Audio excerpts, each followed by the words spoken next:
Olá, pessoal! No vídeo de hoje nós vamos iniciar a última parte do nosso curso, da nossa disciplina aqui, da nossa disciplina de Cálculo 1. A parte agora que a gente vai falar é a parte das integrais, certo? Então, o vídeo de hoje vai ser para a gente fazer mais uma introdução a esse assunto, tá? E aí, nas nossas aulas seguintes, a gente vai ver algumas propriedades das integrais e, em seguida, a gente vai falar sobre as regras de integração, né? Das técnicas de integração. E a gente vai ter integração por substituição, integração por partes, integração por substituição trigonométrica, certo? E várias outras formas de a gente integrar. Mas hoje a gente tem que dizer o que é a integral. Então, a gente vai iniciar aqui fazendo uma construção geométrica da integral. Basicamente, da mesma forma que a gente fez lá na nossa primeira aula da disciplina, em que a gente fez uma motivação geométrica, certo? Também para o conceito de limites, né? E, ao mesmo tempo, a gente ganhou também o conceito de derivada. A gente viu como que a derivada aparecia, como que os limites eles apareciam a partir lá do problema geométrico de determinar a reta tangente ao gráfico de uma função. Agora, a gente não vai mais ter o problema da reta tangente, a gente vai ter o problema da área. Então, a gente quer determinar uma forma de a gente calcular a área abaixo do gráfico de uma função, certo? Então, a área abaixo do gráfico de uma função, vamos dizer que essa função é y igual a f de x, certo? Então, como eu estou falando da área que está abaixo do gráfico e está acima do eixo x, tá certo? Então, isso aqui vai ficar meio implícito nesse início do curso, que essa função aí da gente, ela é uma função não negativa, tá bom? Então, eu vou ter que ter uma função aqui sempre que ela é sempre maior ou igual a zero, beleza? Para essa parte de determinar áreas, tá? Depois a gente vai generalizar e não vai ter nenhum impedimento de a gente fazer integrais de funções que fiquem com valores negativos. Não vai ter problema nenhum. Mas, nesse início aqui, vamos falar com funções não negativas, com funções que nunca fiquem com valores negativos, certo? A gente também vai pedir que a função f ela seja contínua, tá?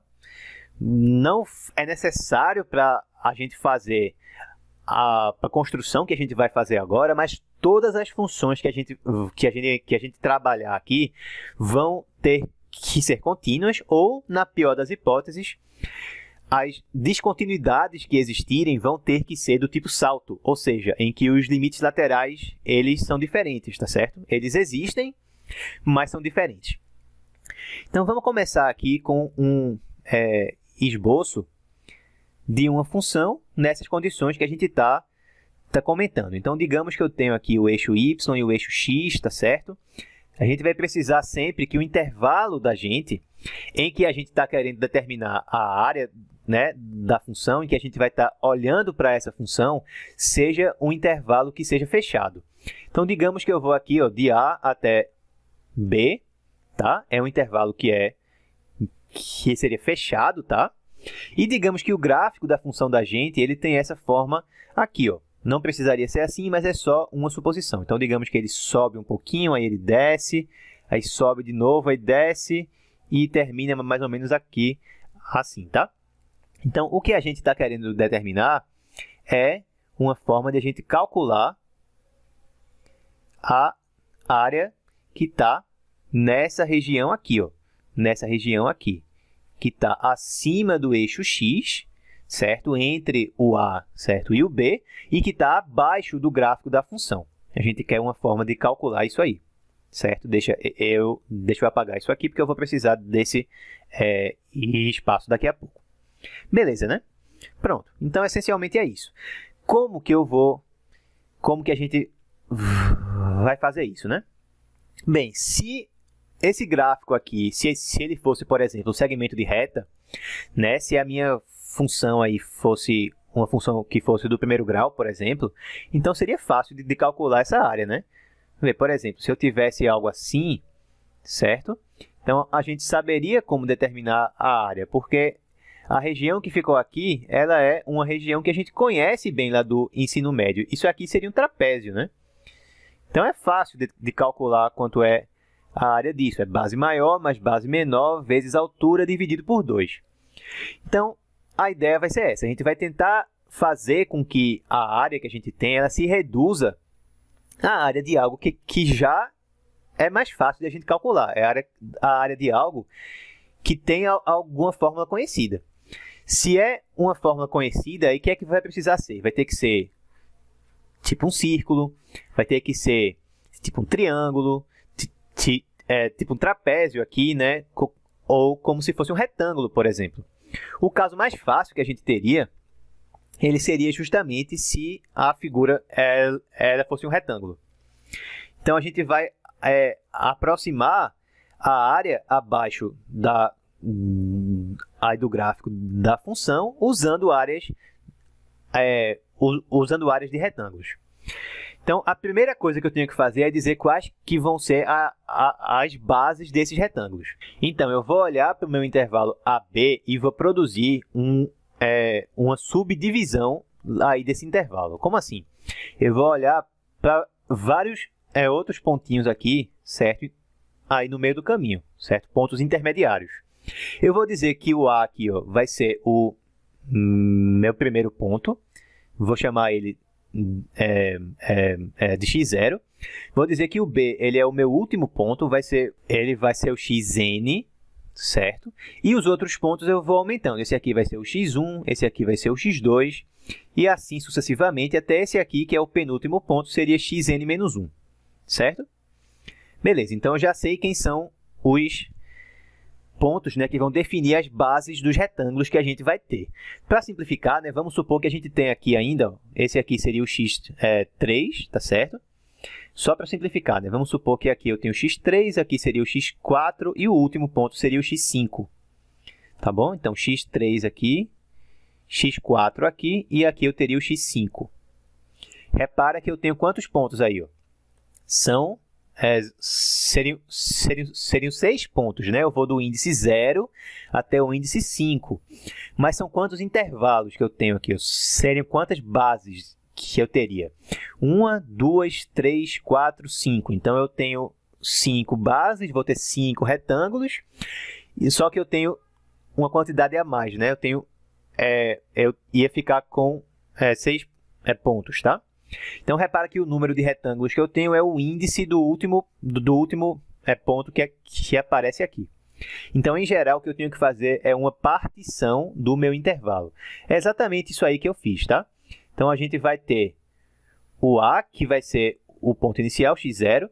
Ele vai ser menor que o x1, que vai ser menor que o x2, que vai ser menor, reticências, até o xn menos 1, que vai ser menor que o xn, que é o final do intervalo, né? Que vai ser o B.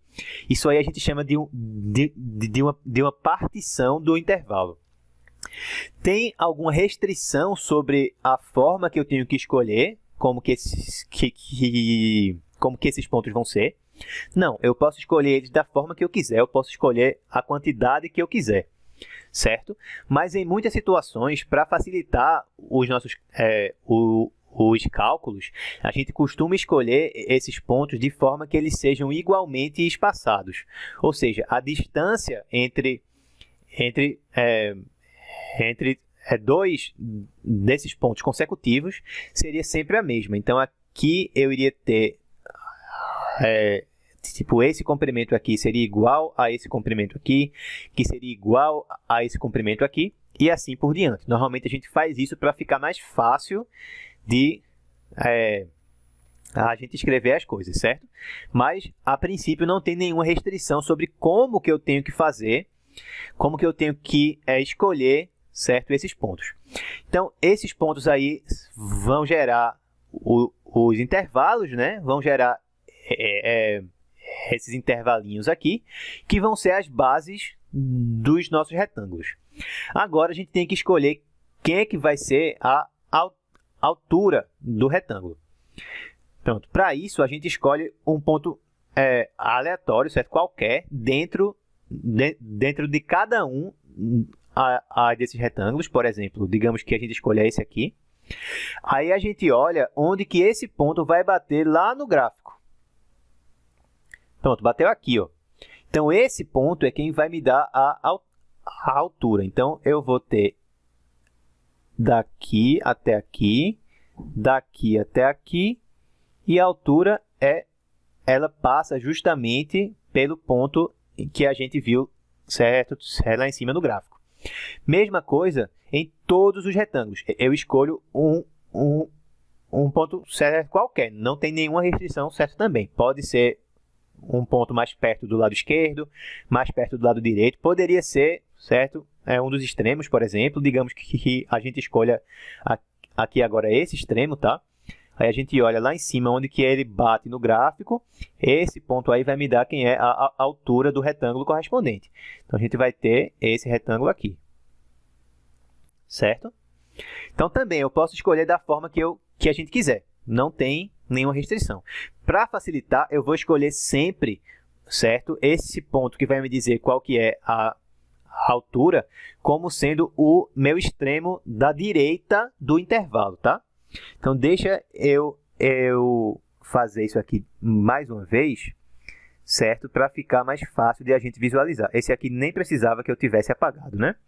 Na realidade. Então, em todos esses pontos, certo? Em todos os intervalos que a gente tem aí, o ponto a ser escolhido vai ser o extremo da direita. Então, eu vou olhar onde que esse pontinho aqui vai bater lá em cima no gráfico. Ele bateu aqui. Pronto. Então, o meu retângulo, ele vai ser esse aqui. Ó. Esse ponto aqui vai me dar a altura. Repara que a gente tem o quê? Ó? Tem essa áreazinha aqui que ficou sobrando, né?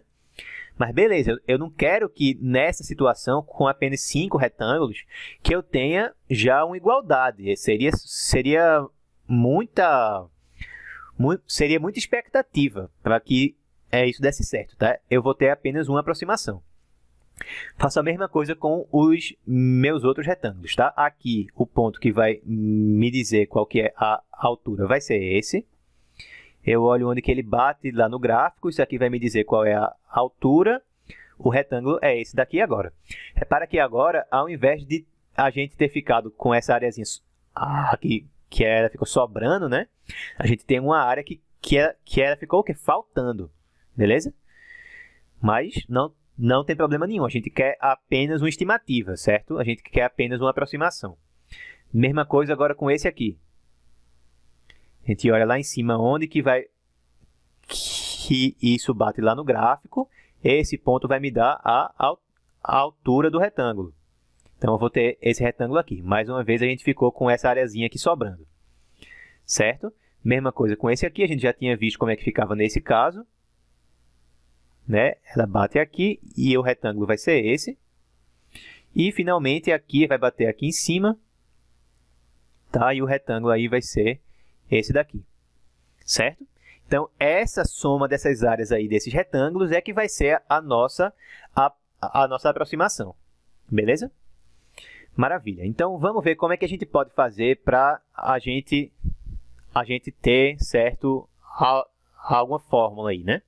Qual que é a área, vamos supor, por exemplo, do nosso último retângulo? Qual que é qual que é a área desse retângulo aqui? Bem, quanto que vale a altura dele? Ó, a altura foi obtida pegando quem que é o ponto do lado direito do intervalo, né? Foi esse aqui, o x5. Aí eu olhei onde que ele bate lá no gráfico. Então, essa altura aqui, ela vale o quê? Ela é o f de x5, certo? Ela é o f de x5. Então, a altura do último retângulo é f de x5. E quem é que é a base do último retângulo?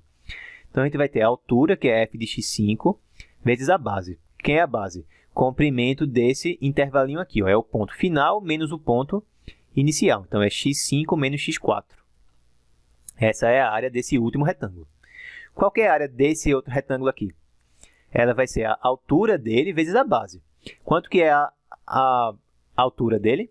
A altura, ó, eu comecei aqui com o ponto da direita do intervalo, que é o x4, certo?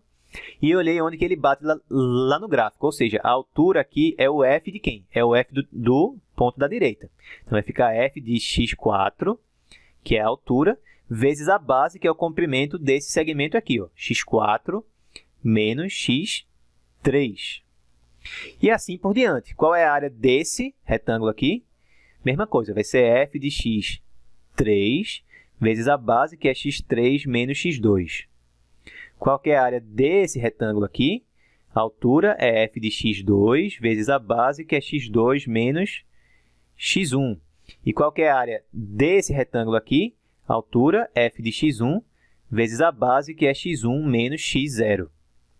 Então, eu tenho que somar todas essas, certo? Todas essas áreas. Então, a área abaixo do meu gráfico, certo? Ela vai ser aproximada como? A soma das áreas dos retângulos.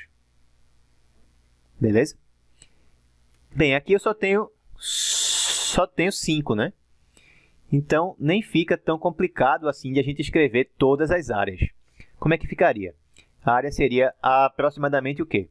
F de x1 vezes x1 menos x0, mais f de x2 vezes x2 menos x1, mais f de x3 vezes x3 menos x2, mais f de x4 vezes x4 menos x3, mais f de x5 vezes x5 menos x4. Então, repara que já ficou algo mais ou menos gigante, né? Imagina se a gente tivesse, ao invés de ter apenas 5 retângulos, se a gente tivesse 200 retângulos aí. Então, ia ficar impossível de a gente representar todos os termos assim. Então, uma forma mais organizada de a gente escrever isso é escrever assim, ó. A área, ela é aproximadamente como? A soma. Soma tem uma forma mais organizada de se escrever de forma matemática, que é com esse símbolo aqui, ó, que é o símbolo para somatório, certo? É somatório de quê? A gente vai ter f de x1, x1 menos x0. Aí quem é o próximo? F de x2, x2 menos x1. Então, a área do meu primeiro retângulo é f de x1, x1 menos x0. A área do segundo retângulo é f de x2, x2 menos x1. E assim por diante. Qual que seria a área do meu 10º retângulo? Bem, no final do meu intervalo, então, no final do meu primeiro intervalo, o extremo da direita seria quem? Seria o x1. O final do segundo intervalo é o x2. O final do terceiro intervalo é o x3. O final do 10º intervalo seria qual? Seria o xi, certo? Então, eu vou ter f de... seria o f de xi, que é o extremo da direita, vezes a base, que é o extremo da direita, xi, menos o extremo da esquerda, que é xi menos 1, certo? Com i variando de quem? I é o índice do meu retângulo. Então, ele vai do meu primeiro retângulo até o último retângulo, que é o enésimo retângulo, né? Aqui lembra que o n é 5, certo? Em geral, lembra que o b, ele é quem? Ele é o termo que fica com o meu índice n, tá certo? Certo. Então, essa fórmula aí é a fórmula de a gente representar a área de uma forma mais resumida, para não ficar precisando escrever a soma de todos os termos realmente, tá? A gente tem isso aí já mais organizado, tá bom? Mas beleza, se isso aí só serve como uma aproximação, então não serve para muita coisa. O que é que eu quero? Eu quero que essa minha aproximação ela fique tão boa quanto a gente quiser, tá certo? Que eu consiga chegar tão perto do resultado do resultado verdadeiro da área quanto a gente quiser, desde que a gente considere uma quantidade suficientemente alta de retângulos, Então, o que é que eu tenho que ver aqui? Eu tenho que ver que, à medida que a gente aumentar o número de retângulos, a soma das áreas deles tem que ficar mais perto da área verdadeira, da área abaixo do gráfico. Então, vamos fazer, certo? Um pequeno experimento aqui. Vamos acrescentar mais um ponto aqui, assim, ó, certo? Mais esse pontinho aqui. Então, na hora que eu acrescento esse ponto, então o que é que eu faço com a área, né? O que é que a gente faz com a área? Na verdade, não vamos nem colocar esse ponto aí. Vamos colocar um outro ponto, vai ficar mais fácil de a gente desenhar se a gente colocar esse outro ponto aqui, por exemplo. Certo? Digamos que eu peguei aí agora mais esse outro ponto. Então, onde que o retângulo dele vai ter a sua altura correspondente? Tenho que ver onde que esse segmento aqui vai bater no gráfico. Ele bate aqui, ó. Certo? Então, agora, eu vou ter esse retângulo e vou ter ainda esse retângulo aqui. Então, repara o seguinte. A gente vai ter essa área aqui amarela, certo? E a gente vai ter essa outra área aqui. Então, vê, o que é que eu posso falar sobre a diferença entre a soma das áreas desses dois retângulos e a área embaixo do gráfico aí nesse pedacinho? Essa diferença, ela diminuiu, né? Por que que ela diminuiu? Porque tem esse pedacinho aqui, ó. Tem esse pedacinho aqui que ele não estava sendo considerado antes, que está sendo considerado agora, certo? Então, a área que ela estava faltando aqui, né, que era essa área todinha aqui, ó, ela está menor agora, porque tem essa parte aqui do meio que ela não era contabilizada antes e agora está sendo contabilizada. Beleza? Ou seja, quando eu aumentei em quando eu considerei esse novo ponto aqui, certo? A soma das áreas dos retângulos, ela fica mais perto do valor exato. Beleza? Isso que aconteceu. Mesma coisa aqui, ó, se eu pegasse, por exemplo, esse ponto aqui e eu olhasse lá em cima onde que ele bate no gráfico, eu ia ver esse valor aqui, ó. Então, agora eu ia ter esse retângulo, tá? E esse retângulo aqui. Beleza? Então, essa parte aqui, ó, essa partezinha aqui, que ela não deveria ser contada, estava entrando nos cálculos antes, agora ela não vai entrar nos cálculos. Por quê? Quais vão ser as áreas que eu vou considerar agora? Vão ser a área desse retângulo aqui, ó, desse retângulo aqui, porque a base vai ser esse comprimento aqui e a altura vai ser esse aqui, certo? Porque eu tenho que ver onde que esse ponto aqui bate lá no gráfico. E o outro retângulo vai ser esse daqui. Vai ser esse daqui.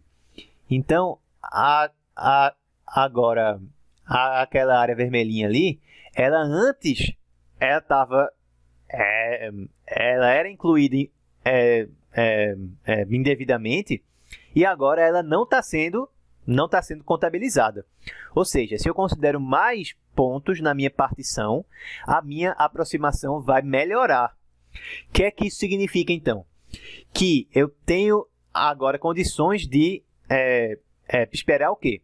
Que se eu fizer com que o número de pontos com que o número de intervalinhos, né, com que o número de retângulos que a gente tem, ele tenda a infinito, quanto mais pontos eu tiver, melhor vai ser a minha aproximação. Ou seja, se eu fizer o n tender a infinito, eu não vou mais ter uma aproximação para a área, eu vou ter uma igualdade.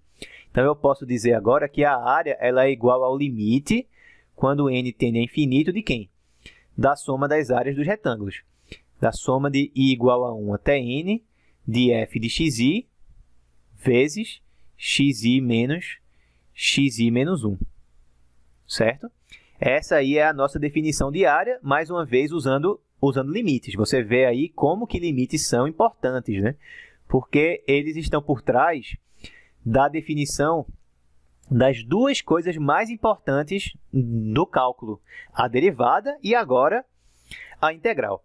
A definição lá da integral ela é exatamente essa que está aqui na tela, certo? É exatamente essa. É exatamente essa. Sendo que agora a gente não vai mais se restringir apenas a funções que sejam não negativas. Se a função for não negativa, faz sentido de a gente te perguntar qual que é a área que está abaixo do gráfico e acima do eixo x. Mas esse limite aqui ele ainda pode ser calculado, ele ainda faz sentido, mesmo que a função fique negativa, tá? Então, a gente vai ter essa definição, tá? A integral definida, cuidado porque vão ter duas integrais, tá? Vai ter a integral definida, que a gente vai introduzir hoje, e depois a gente vai comentar sobre a integral indefinida, tá? Então, a integral definida da função f de x no intervalo fechado AB, certo? Ela é definida da seguinte forma. A gente tem esse símbolo aqui, certo? F de x dx, ela é igual ao limite, quando n tende a infinito, justamente daquela mesma coisa lá, daquela soma de área de retângulos. Então, somatório de i igual a 1 até n, de f de xi, certo? Vezes xi menos xi menos 1. O que é que tá por trás, né, aí desses símbolos que a gente introduziu, certo? Esse símbolo aqui da integral, ele é para denotar como se fosse um S mais esticado, justamente para indicar que ele tem a ver com o quê? Com uma soma, né? Com a soma de, se a função for não negativa, de áreas de retângulos. E esse dx aqui, o que é que ele representa? Esse dx é como se a gente olhasse para esse termo aqui, como se ele fosse digamos, ΔX, certo? ΔX é um comprimento grande, tá? Normalmente, quando a gente escreve tipo delta, a gente diz que ele é um comprimento grande. Agora, se eu faço algo de modo que o número de intervalinhos ele tenda a infinito, então automaticamente o comprimento de cada intervalinho vai tender a zero, né? Então a gente ainda vai ter algum comprimento, porque eu estou indo no limite, então não vai ficar, certo, igual a infinito na realidade. Então eu vou ter comprimentos que vão ser muitíssimo pequenos, certo? Tão pequenos que a gente chama eles de infinitamente pequenos, ou infinitesimais, certo? Então, esse dx aqui, ele denota o quê? Ele denota um comprimento infinitamente pequeno, ou seja, a gente diz que é um comprimento infinitesimal. Beleza? Então, ele é como se fosse esse ΔX aqui, sendo que ele ficou muito pequeno. Ele ficou infinitamente pequeno. Aí, para representar esses comprimentos que são infinitesimais, a gente não usa mais o delta, a gente usa esse D aí. Beleza? Pronto, maravilha. Só algumas nomenclaturas. Agora, que esse somatório aqui, esse somatório daqui, ó, ele é chamado de soma de Riemann. Riemann foi um matemático que foi muito importante no desenvolvimento tanto do cálculo, né, como da análise. Beleza? Outra coisa é que esse f de x aqui, ele é chamado de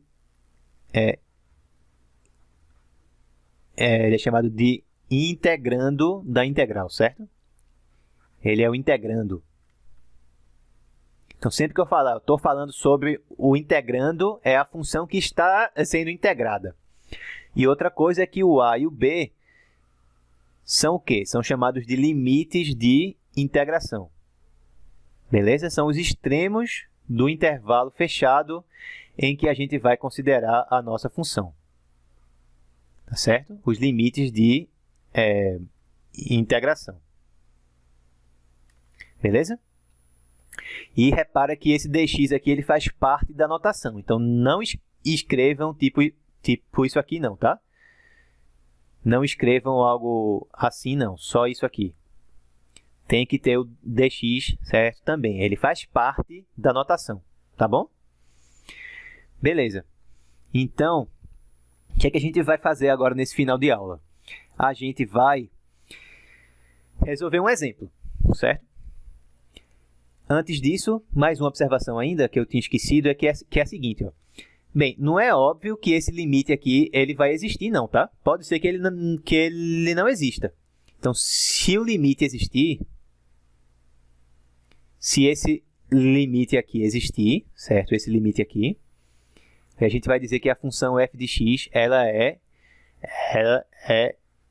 integrável, certo? É possível demonstrar, a gente não vai demonstrar isso aqui nessa disciplina. Toda função contínua ela é integrável, tá? Então, as funções que a gente conhece em geral são integráveis. Funções polinomiais, funções exponenciais, certo? Funções que tenham apenas uma quantidade que seja finita de descontinuidades de tipos que sejam de tipo salto, ou seja, daquela forma que eu falei, né? Limites laterais existem, mas são diferentes nos pontos em que a função seja descontínua. Funções assim também vão ser integráveis, tá? Para a gente falar sobre funções que não são integráveis, aí a gente precisa entrar em alguma teoria mais avançada de integração e fica para um outro momento, para um outro curso que a gente venha a fazer aqui, tá certo? Beleza, então lembra sempre que precisa deixar, certo, esse dx aqui também aparecendo na nossa expressão. Isso aí é muito importante, ele vai também ajudar a gente a lembrar qual que é a variável que está sendo levada em conta na integração, beleza? Especialmente isso quando a gente fizer a disciplina de cálculo 2, por exemplo, que a gente vai ter funções de várias variáveis, é importante saber em relação a qual função que a gente está integrando. Então, lembra sempre de escrever, certo, aí o dx, tá bom? Agora, para finalizar, vamos resolver um exemplo. Que exemplo vai ser esse? A gente vai calcular essa integral aqui usando a definição de integral, tá? Que é esse limite aí. A gente vai calcular a integral de 0 até 1 de x dx. Beleza? A integral de 0 até 1 dessa função aí, tá certo? E vocês vão ver como que é difícil de calcular integrais usando a definição. Por isso que as nossas próximas aulas são tão importantes, porque elas vão nos dar outras alternativas de se calcular as integrais, que vão fazer com que a vida da gente fique muito mais simples. Vocês podem até achar que algumas das técnicas que a gente vai mostrar são meio complicadas, mas elas são muito melhores ainda do que ter que fazer a definição em casos mais complicados. Aqui é uma função que é muito simples, né? X é uma função muito simples. E já vai ser meio complicado de a gente fazer a conta usando esse limite aqui, usando a definição como limite, certo, das somas de Riemann. Beleza? Vamos começar fazendo um esboço rápido da função, do gráfico dela, no caso, né? Por quê? Porque nesse caso, se o x está aí, ó, se ele está entre 0 e 1, significa que é uma função que é não negativa. Então, a gente pode olhar aqui como a área abaixo do gráfico, né? No caso, o gráfico vai ser um segmento de reta, que vai do ponto 0, 1, né? Que pega os pontos 0, 1 e no eixo x, e de 0 a 1 também aqui no eixo y. Bem, a área abaixo do gráfico é isso daqui, é um triângulo, né? Então é muito fácil de a gente determinar qual é a área só para ver se a conta está certa. Por geometria plana, qual é a área abaixo do gráfico, né? A área abaixo do gráfico é base, que é 1, vezes a altura, que é 1 também, dividido por 2, ou seja, vai dar 1 meio. Mas não vamos fazer assim, vamos fazer pela definição, certo? Só para a gente ver como que é complicado fazer a conta assim, até em casos simples como esse. O que é que eu tenho que fazer? Vamos relembrar. A gente precisa olhar para aquela partição do intervalo, né? Então, a gente tem que dividir aqui em vários segmentos que não precisam ter mesmo comprimento, mas, em geral, a gente pega com o mesmo comprimento para facilitar. Então, se o meu intervalo inteiro ele tem comprimento 1, e eu vou dividir, digamos, digamos, n segmentos, cada segmento vai ter comprimento 1 sobre n. Então, esse ponto aqui vai ser 1 sobre n, esse ponto aqui vai ser 2 sobre n, esse aqui seria 3 sobre n, e assim por diante, até esse último aqui, o 1, né, que vai ser o quê? Vai ser n sobre n. Certo? Beleza. Então, mais uma vez, eu vou usar sempre o extremo da direita para pegar a altura dos retângulos. Então, o meu retângulo inicial vai ser esse aqui. O segundo retângulo vai ser esse aqui. Certo? O terceiro retângulo vai ser esse aqui. E assim sucessivamente, tá? Até o último retângulo, que vai ser esse daqui. Beleza? Vai ser esse retângulo aqui. Então, eu tenho que somar as áreas desses retângulos. Tenho que somar essa área aqui, com essa área aqui, com essa, e assim por diante, até somar a última. Então, vamos ver. Qual é a área aí para cada um desses retângulos? Qual é a área do nosso primeiro retângulo? Bem, lembra que a função ela é f de x igual a x, né? O gráfico que está aí é o de f de x igual a x, ou seja, se aqui é 1 sobre n, ele está me dando quem é a altura, então esse ponto aqui também é 1 sobre n. A altura aqui é f de 1 sobre n. Então, f de 1 sobre n é 1 sobre n. Então, a área do nosso primeiro retângulo, vamos escrever aqui, tá? Quem é a soma das áreas dos retângulos, certo? Eu não vou escrever aí com a notação do somatório não, tá? Foi só para a gente organizar. Então, quem é a área do nosso primeiro retângulo? A base, que mede 1 sobre n, vezes a altura, que vale 1 sobre n também, ou seja, vai dar 1 sobre n ao quadrado. Qual é a área do segundo retângulo? A base, de novo, é 1 sobre n, certo? Seria 2 sobre n menos 1 sobre n, dá 1 sobre n. Vezes a altura. A altura é o f desse ponto daqui, ó. Então, é o f de 2 sobre n, que dá 2 sobre n. Então, aqui seria 2 sobre n. Então, a área do segundo retângulo é quem? Base, que é 1 sobre n, vezes a altura, que é 2 sobre n. Então, vai dar 2 sobre n ao quadrado. Certo? Terceiro retângulo, quem é que é a área? A base é 1 sobre n e a altura é quem? É o f do ponto final do intervalo. É f de 3 sobre n. Então, dá igual a quanto? 3 sobre n, né? Então, vai dar 3 sobre n elevado ao quadrado. E assim por diante até chegar no último retângulo. Qual é a área do último retângulo? Base, que é 1 sobre n, vezes a altura, que é quanto? É 1, né? É o f de 1, que é o extremo da direita do meu intervalo. f de 1 é 1. Tá? Então, vai dar 1 sobre n, a área do último retângulo. Ou, para ficar ainda parecido com os outros, seria n sobre n ao quadrado, né? É 1 sobre n vezes o último ponto aqui, que eu estou vendo como n sobre n. Então, vai dar n sobre n, ao quadrado. Vamos organizar, então, né? O que é que vai dar aqui? Todo mundo está dividido pelo mesmo termo. Então, em cima eu vou ter 1 mais 2 mais 3 mais até n. E embaixo eu tenho n ao quadrado. Então, eu tenho que organizar essa minha soma aqui em cima. Eu tenho 1 mais 2 mais 3 mais 4 mais 5 até mais n. Isso que eu tenho no numerador aí é uma progressão aritmética, né? É uma progressão aritmética. Eu tenho a soma dos termos de uma progressão aritmética. Volta aí para o que vocês aprenderam lá no ensino médio, se vocês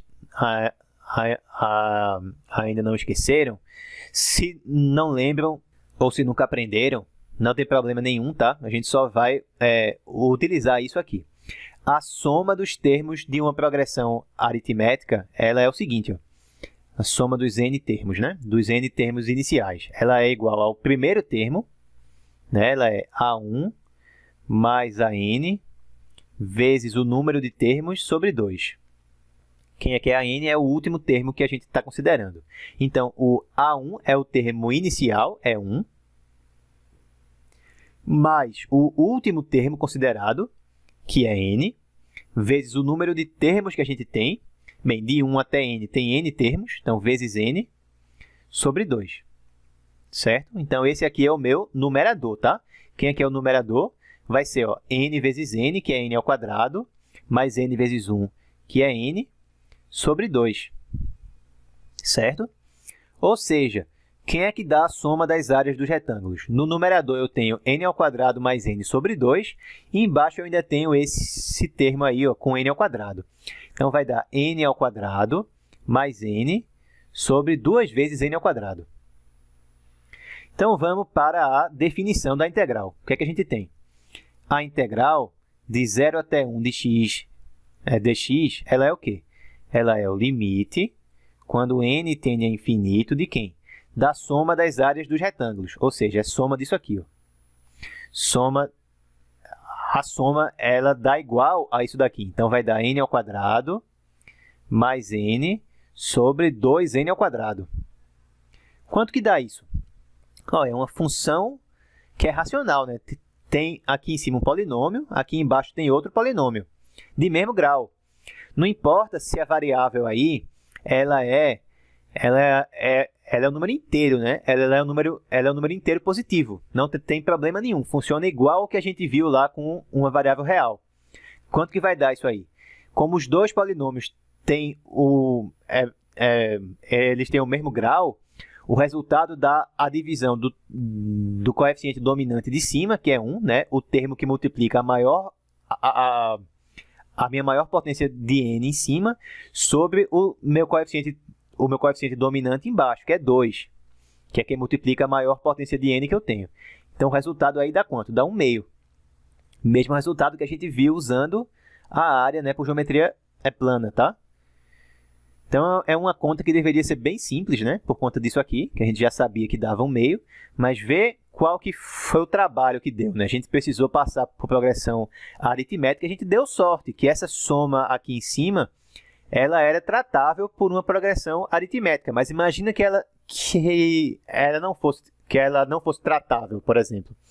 Se aqui já fosse x elevado a 2, por exemplo, já ficava muito mais difícil. Então, se a única forma que a gente tivesse para calcular as integrais, se ela fosse essa aqui, ó, da definição, seria muito intratável, não ia ter como a gente avançar em nada no cálculo. Por sorte, existe esse teorema que a gente vai estudar daqui a provavelmente 2 aulas, que ele é tão importante que ele é chamado de teorema fundamental do cálculo, porque é ele que faz com que a gente consiga resolver integrais de uma forma mais simples. Ele é tão importante que ele vai unificar as duas coisas mais importantes que a gente estuda nessa disciplina, a derivada e a integral. Ela vai mostrar, a gente vai ver, né, que elas são basicamente duas faces de uma mesma moeda. O que uma faz, a outra desfaz. Beleza? Então, basicamente é isso. A gente vai calcular as integrais usando as derivadas. É essa a utilidade do teorema fundamental do cálculo. Ele vai ser a nossa primeira técnica de integração, tá certo?